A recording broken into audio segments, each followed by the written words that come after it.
12 அம்ச கோரிக்கைகளை வலியுறுத்தி தமிழகத்தின் பல்வேறு இடங்களில் போக்குவரத்து தொழிலாளர்கள் போராட்டம் செய்தனர். ஒப்பந்த மற்றும் தற்காலிகமாக பணிபுரியும் ஓட்டுநர், நடத்துனருக்கு தினக்கூலியாக 882 ரூபாய் வழங்க வேண்டும், போக்குவரத்து கழகங்களை தனியார்மயமாக்கக்கூடாது, ஒப்பந்த முறையை விடுத்து போக்குவரத்து கழகங்களில் காலியாக உள்ள 30,000 பணியிடங்களை உடனே நிரப்ப வேண்டும் உள்ளிட்ட கோரிக்கைகளை வலியுறுத்தி திருவாரூரில் தர்ணா போராட்டம் நடைபெற்றது.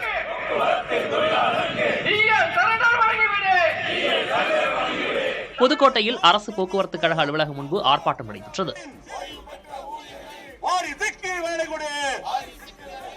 அரசு போக்குவரத்து கழகத்தின் திருச்சி புறநகர் கிளை மற்றும் அரசு விரைவு போக்குவரத்து கழக பணிமனை முன்பு CITU சார்பில் போராட்டம் மேற்கொள்ளப்பட்டது.